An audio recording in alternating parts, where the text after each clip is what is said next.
What's good, y'all? Welcome back to my channel, Chrissyy Talks. Y'all can call me Chrissyy, and let's go ahead and jump right into this video. Now, this past Wednesday on July 27, 2022, 24-year-old Louisiana rapper Jaydayoungan, real name Javorius Tykies Scott, lost his life after succumbing to his gunshot wounds from a shooting that took place outside his house in Bogalusa. For those of you guys who don't know, Jaydayoungan grew popularity back in the mid-2010s, being best known for his singles Elimination, Ops, and 23 artists such as Lil Durk and Moneybagg, and would eventually sign a deal with the Atlantic Records in 2017. News actually spread about the young rapper's death from a Facebook post that was uploaded by the Bogalusa Police Department themselves. They stated that they responded to a call about a shooting just before 6:00 p.m. and though there were two victims of the shooting, Jaydayoungan was the only one found on the scene when responders arrived, and he was said to be not breathing before he was transported to a hospital via helicopter, where he would be eventually announced dead. Now, at first the victims were not identified, and it said that the second victim was a close family member of Jaydayoungan, but that victim would later be identified to be Kenyatta Scott Sr,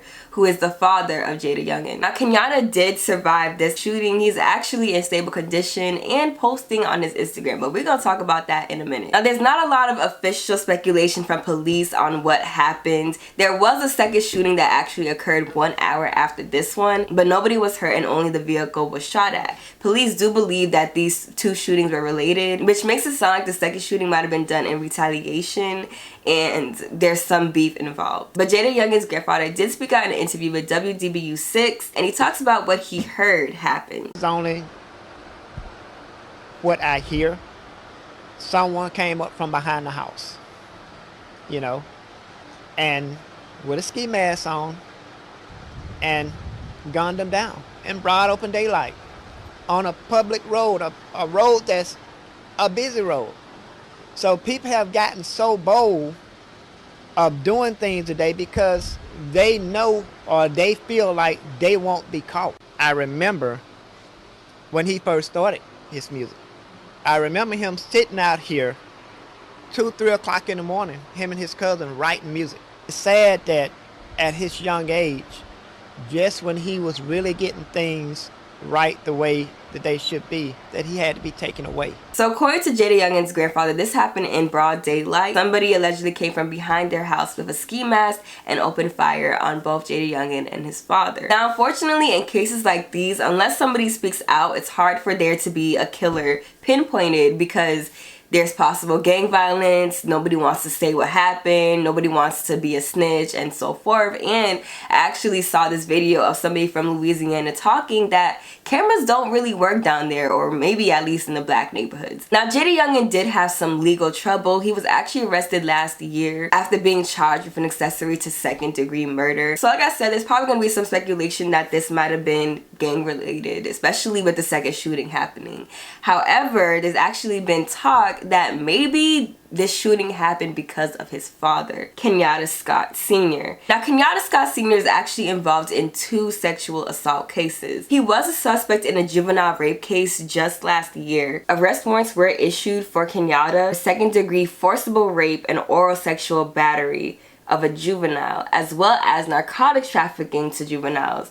Officials did locate 58 grams of methamphetamine, 929 grams of marijuana, 529 tablets of ecstasy, and prescription legend drugs, which they believed he was going to traffic to juveniles. Not only this, but according to public records, Kenyatta is actually a registered sex offender for a forcible rape crime that he was convicted of back in 2010. So yes, there's going to be a thought that this could have been a gang-related shooting, this could have been a random shooting, or this could have been a shooting for Kenyatta due to his criminal history. And if you actually look on Kenyatta's Instagram, his comments are being flooded with claims that he was the reason that his son is dead.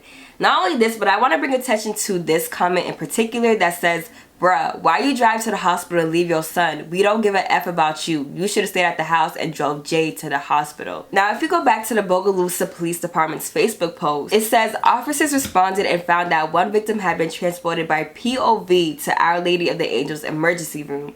Another victim, still on the scene, was critically wounded and was treated on scene by EMS, then transported. So the one victim that was left on the scene was Jaydayoungan. His father was already transported to the hospital via POV, which means personally owned vehicle. So in other words, it seems like Kenyatta drove himself to the hospital after being shot and might have left his son on the street. I don't know if he thought he was dead, but whatever the case may be, there's no reason that you would leave your son who was critically wounded on the floor right after a shooting and just take yourself to the hospital. You know what I mean? Either way, you know what I'm saying? It doesn't sound right to leave, you know, it just doesn't sound right. You pretty much know that it was Kenyatta who they're talking about as the victim who was transported via POV because Jaydayoungan was the one in critical condition. There would have been no way for him to transport himself. Now, this theory that this shooting may have occurred due to Kenyatta sexually assaulting a minor, this kind of gives off the idea that maybe the perpetrators were related to that minor or knew that minor in some way and was trying to get revenge. Now, again, to clarify, this is all in theory and none of this is confirmed. But I just thought that it was very interesting that there may be more to this story and that it may not even involve Jaydayoungan himself. So Jaydayoungan leaves behind a 2-year-old son whom he had with his ex-girlfriend Jordan B. And I quickly want to transition to why people are actually dragging Jordan B for trying to grieve her baby's father's death. Now, before Jaydayoungan passed, he was with his girlfriend Karina and they were actually expecting to welcome a child this year, 2 months ago, but unfortunately the baby passed away. Now, when the baby passed away, Jordan B let out some disgusting tweets about the baby's death. Credit to I Always Peep for the tweets. Jordan B tweeted and deleted, "What it mean if you pregnant and the baby has CSM or CMS? Fuck that, dead to me, literally. Said, I have no choice now. Bye. Double homicide. I can't believe I just did this. Now it's my turn. I feel sorry for shit that happened to nobody. That man above don't play about me at all. I don't give a F. That's what the F you get. It's dead, bitch. That's why you wanted something that I have and didn't get it." So she's literally making fun of the passing of Jaydayoungan and Karina's child. From Twitter and people's responses, it just seems like she had an unhealthy breakup and relationship with Jaydayoungan and might even be obsessed with him, apparently. I wouldn't know, y'all, but this is just what I'm getting from Twitter. And honestly, you would have to be pretty sick and maybe even obsessed to be happy that your baby daddy's baby passed away, you know? Nonetheless, despite wishing death on him at one point, when Jaydayoungan did pass, Jordan B was one of the first people to express grief and even labeled him as her first love and her first everything. But people did not fail to remind her what she said about his child and even about him. A lot of people wanted to put out there that the tongue is powerful and to watch what you say. At the same time, of course, she's going to grieve. If I were her, I just wouldn't do it publicly because you did piss a lot of people off, and I don't blame people for not having sympathy. At the same time, I don't blame her in terms of her grieving her baby's father and her ex-boyfriend and who she says to be her first love. I don't blame her for doing that. I just feel like she should sit this one out, child, and not even, because people did not forget what you said. But I don't know, I really just want to know what you guys thought about that. But y'all, that is that in my video. Hope you guys enjoyed. Comment down what you guys think below. What do you guys think about Jaydayoungan's father possibly being the reason for the shooting happening? Do you guys believe that? What do you guys think about Jordan being in that situation? At the end of the day, Jaydayoungan lost his life, you know, and their baby lost a father. So I don't feel like it's anything to even bash her in terms of, you see, you said this and this is what happened. So you know what I mean? Like, of course this wasn't directly her fault. I don't know. Let me know what you guys think about that situation in the comments. Follow me on Instagram, add me on Snapchat at Chrissyy Talks and H.Chrissyy, 2 S's 2 Y's. I know I don't post a lot on YouTube, especially because I've been working, but if anything, I do try to post almost daily on my Instagram. So please feel free and go ahead to follow that and join the family. But I love and appreciate you guys, and I'll see y'all in my next video. Bye, guys. She the God, she the God.